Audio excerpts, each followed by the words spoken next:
Tant de gens disaient que non, Boanapua là, c'est un petit de la rue, il ne fait que de manifestations, des choses comme ça. Mais je pense, je suis en train de révéler à toute la population de Goma que j'ai toujours été parmi ceux qui mènent la lutte noble. Et si je commence la lutte, j'ai l'obligation de finir avec cette lutte.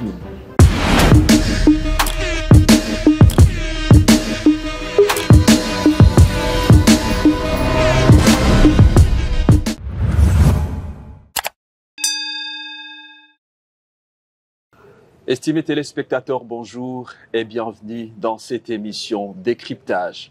Décryptage est réalisé le 15 janvier 2024. Ce décryptage est spécial. Il est spécial parce qu'il va rencontrer une personne spéciale. Après la publication des résultats de l'élection prévue le 20 décembre 2023 en République démocratique du Congo, nous avons quelqu'un qui est sorti d'îlot. C'est quelqu'un qui a marqué positivement l'histoire de la ville de Goma et qui continuera à le marquer. Ses amis ont eu du mal à le croire, mais ceux-là qui l'ont accompagné depuis le début de sa lutte comprennent que c'est quelqu'un de grand, quelqu'un sur qui l'espoir de la République démocratique du Congo devra reposer. Aujourd'hui, nous recevons Eric Boanapua. Mesdames, Messieurs, avant de les rencontrer sur votre chaîne de télévision, je vous invite à vous abonner et on se retrouve juste après. Je l'ai dit, très chers téléspectateurs, il est jeune, rempli d'énergie, bourré de talent. Rien ne l'échappe lorsqu'il a la détermination. Monsieur Eric Boanapua, bonjour. Bonjour. Je vous appelle monsieur. Bien sûr, vous êtes déjà honorable, mais parce que vous êtes simple, acceptez que je vous appelle monsieur. Non, d'abord, jusque-là, je suis, en dehors d'être honorable, nous sommes quand même des frères. Nous avons milité à Simple. Vous êtes parmi ceux qui connaissent notre élite. Vous êtes parmi ceux qui étaient toujours auprès de nous pour nous prodiguer des conseils, pour, en tout cas, tout ce qui pouvait être nécessaire quand on avait toujours besoin de vous. Vous étiez toujours à nos côtés. Alors, honorable, comment vous avez accueilli cette nouvelle une nuit où personne ne s'attendait à la publication des résultats par la CENI, d'un coup, sur la liste des 4 députés proclamés par la CENI, vous faites partie dans ce qu'il y avait comme multitude de gens. Comment cela est apparu dans votre vie? J'ai l'immense joie de voir que combien la population de Goma a réellement compris la lutte que mène la jeunesse. Effectivement, nous avons un bilan, peut-être si on peut parler d'un bilan, nous avons un bilan à présenter. Et quand nous étions en train de battre campagne, nous avons présenté notre bilan. Et quand nous étions en train de présenter à la population notre bilan, la population nous a fait confiance. Et cette confiance était d'une manière, je peux dire, réelle, parce que ce n'était pas il y a des gens où on dit ok, on te fait confiance, alors dans des urnes c'est foutu. Alors moi je suis parmi ceux qui ont gagné la confiance de la population, une confiance réelle. Et cette population a compris que peut-être je suis parmi les jeunes qui vont représenter valablement la population de Goma et qui va peut-être, ou sur qui on va reposer l'espoir. Alors, parlons de vous parce que, en tout cas, vous êtes le phénomène. Moi, je vous appelle le phénomène Boanapua. Au-delà de la ville de Goma, au-delà de la province du Nord Kivu, en République démocratique du Congo, vous faites la une. Alors, les gens se demandent, mais comment c'est arrivé? Est-ce qu'avant, vous étiez en politique? Comment tout d'un coup, un jeune apparaît et automatiquement, il est député national? Bon, de toutes les façons, l'homme qui vit sans ambition, c'est-à-dire il est nul. Parce que depuis mon bas âge, je suis et je reste toujours confiant qu'un jour, je serai parmi ceux qui dirigeront le pays. Et je sais que la voie légale, c'est de vivre avec la population pour que la population puisse te légitimer pour devenir parmi ceux qui vont gérer les pays. Alors, c'est comme ça que j'ai commencé ma lutte depuis longtemps. C'est une lutte de dorénavant. Aujourd'hui, si je suis élu député national à la ville de Goma, j'ai été candidat en 2018 en territoire de Nyiragongo comme candidat député provincial. Oui. Bien sûr, il y avait beaucoup de problèmes, mais je n'ai pas été proclamé, bien sûr. Je ne dois que remercier toute cette population qui avait voté pour moi, parce que ce n'était pas facile, effectivement. Les élections de 2018, vous-même, vous connaissez, où il y avait beaucoup de fraude, il y avait vraiment beaucoup de réalités. Et jusque-là, je reste confiant en disant merci à la population qui avait voté pour moi. Et beaucoup de gens se posent la question de savoir est-ce que Bwanapoua réellement c'est quelqu'un qui peut ou qui peut réussir à représenter la et surtout lorsqu'on voit les challenges, parce que Kinshasa, ça ne blague pas, ça ne pardonne pas à Bwanapoua. Oui, quand on voit le challenge, je crois que ceux qui sont là, ils sont là et ils savent qu'il y a un Bwanapoua qui est en train de venir. C'est un Bwanapoua. Évidemment, il y a aussi la constance. Parce qu'effectivement, il y a des gens qui utilisent le challenge là. Dans ce challenge, il y a la corruption. Donc, moi, je ne suis pas flexible. Dans la corruption, franchement, en tout cas, moi, je ne suis pas Donc, vous êtes d'une probité morale irréprochable, si on peut le dire. J'ai eu l'éducation. Mes parents m'ont dit il ne faut jamais accepter d'être corrompu. Ça, c'est d'abord l'éducation que j'ai. Et je sais qu'effectivement, la corruption tue. La corruption tue non seulement la personne qui est corrompue, mais aussi la corruption tue le pays. Si aujourd'hui, notre pays, c'est un pays en sous-développement, c'est parce qu'il y a la corruption qui s'accentue. Et partout, vous allez voir même, ceux qui sont des étudiants, ils sont à l'école, ils sont en train de corrompre. Et ceux qui sont des professeurs, ceux qui enseignent, ils corrompent et ils sont corrompus.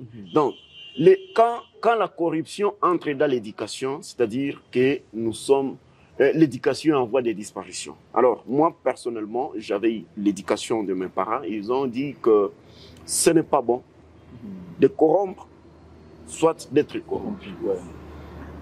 C'est de cette manière que j'ai compris moi-même qu'il ne faut pas corrompre et il ne faut pas être corrompu.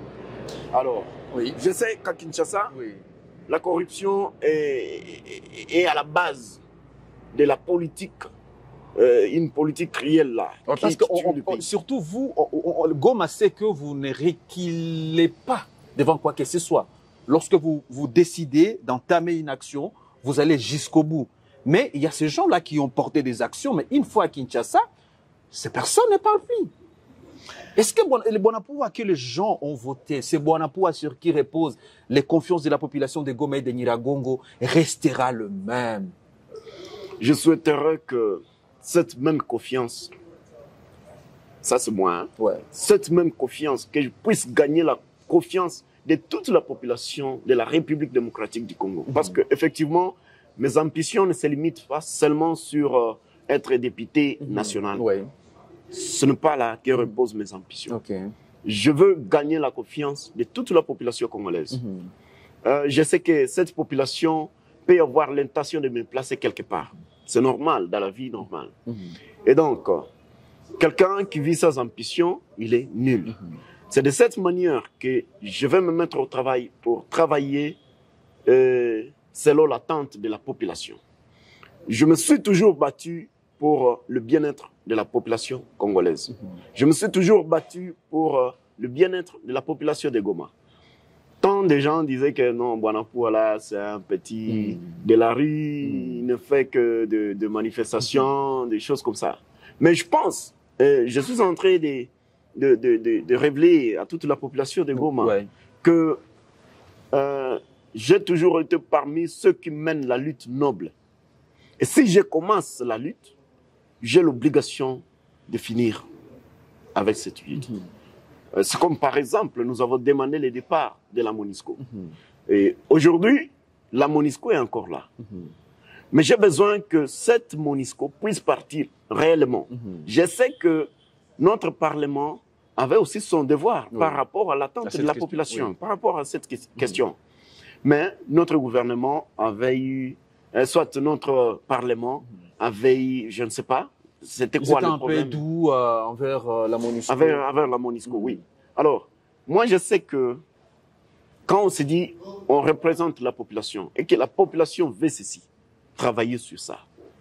Et moi, je serais prêt à travailler pour la population. Alors ça, c'est une question peut-être qui fâche, mais qui est bonne quand même. Ouais. On vous a connu à travers les MNC. Ouais. Est-ce que vous êtes toujours dans les MNC ou où est-ce qu'on peut vous situer aujourd'hui? Si ce n'est pas un secret, bien sûr. Le MNC, d'abord, c'est un parti politique qui a été créé par Emery Patrice Lumumba. Et c'est un parti politique qui existe, bien évidemment, mais nous avons recréé le MNC comme mouvement citoyen. Parce que nous avons constaté que l'idéologie lumumbiste doit être larguée sur la morale, dans la morale de toute la jeunesse congolaise. Parce que on ne sauvera pas notre pays sans cette idéologie. Ça, c'est selon ma conviction. Oui. Je sais que Lumumba, c'était un jeune brave. Et il avait montré sa bravoure pour que le Congo puisse accéder à l'indépendance. Et je pense que M. Lumumba et son idéologie doit être ce que j'appelle quoi? Ce que j'appelle...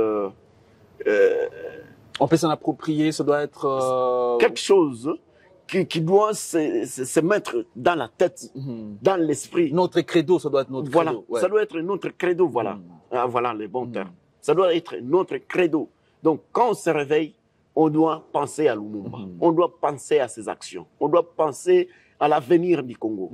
Et c'est de cette manière que, même si Lumumba est mort, même s'il a été tué, même s'il a été sacrifié, mais c'était pour notre cause. C'est pour cela que nous devons avoir cette idéologie comme idéologie libérateur de notre pays.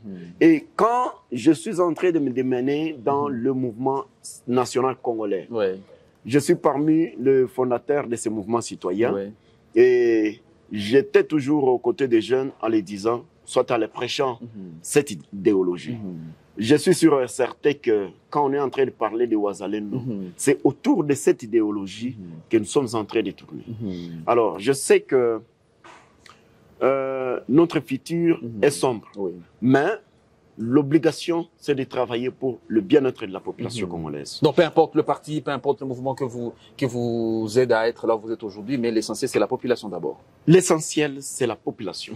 L'essentiel, c'est la population. Je peux dire que il y a quelque chose qui peut me pousser à faire quoi? On dit, bon, la population est en train d'être massacrée là-bas, et le parti a dit non, il ne faut pas parler, il faut être calme. Non, je ne sais pas si vraiment je peux avoir le courage d'être calme quand on est en train de massacrer la population. Cette interview, mesdames, messieurs, elle est importante parce qu'il y a beaucoup de questions à poser à Eric Bonapoua, qui est élu de la ville de Goma pour les élections législatives en République démocratique du Congo. Mais ça, c'est aussi une autre question.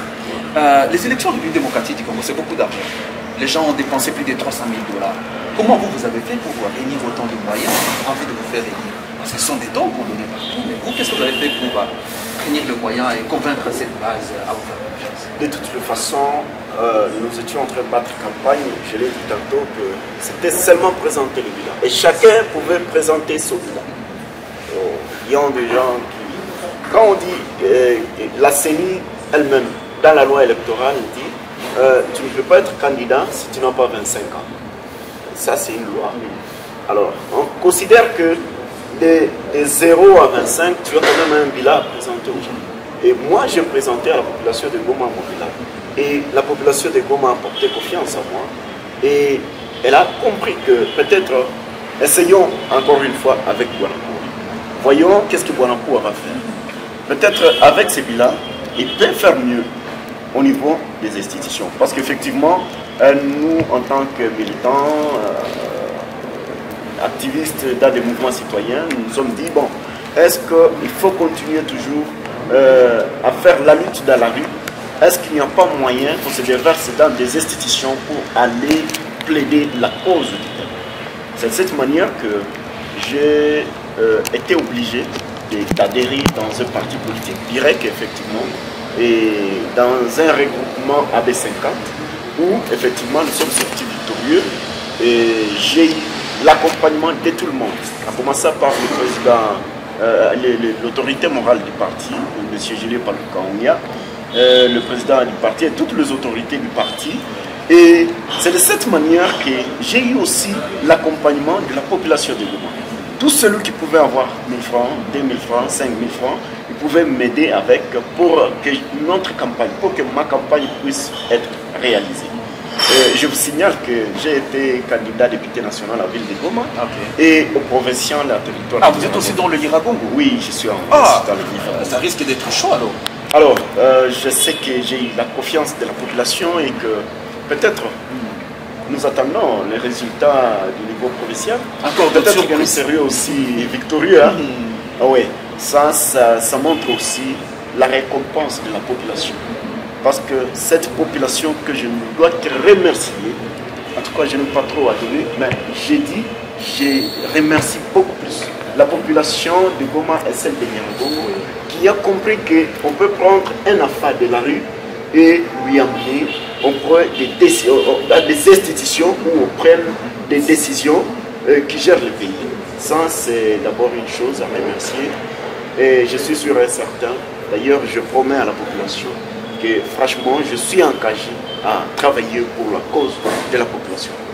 Vous l'avez compris, vous l'avez suivi, mesdames et messieurs, c'est la première émission que Kivu Morning Post réalise avec l'honorable Eric Mumbere Bwanapua, élu député national dans la ville de Goma, à la surprise générale de ceux-là qui pensaient qu'il suffisait d'avoir 2 millions de dollars pour se faire élire dans cette ville. Goma est une ville de valeurs et voilà aujourd'hui les valeurs portées par Eric Bwanapua viennent de payer. Eric Bwanapua, honorable, merci d'avoir accepté de répondre à nos questions. Merci, c'est moi que je remercie. Je remercie tous les téléspectateurs de Kivu Morning Post. Et comme il a dit tantôt, en tout cas, je vous remercie tout le monde. Je remercie toute la population de la ville de Goma et celle de Nyiragongo, surtout toute la population congolaise qui commence à avoir ce cœur-là de poser sa confiance à la population, soit aux jeunes. Vous savez qu'à un certain moment, les jeunes étaient délaissés, ça faisait comme si les jeunes ne peuvent rien réussir.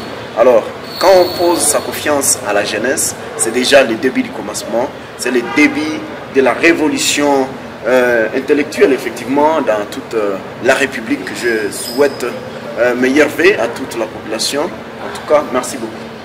Fin de cette émission, on se retrouve prochainement dans un autre numéro sur la même chaîne.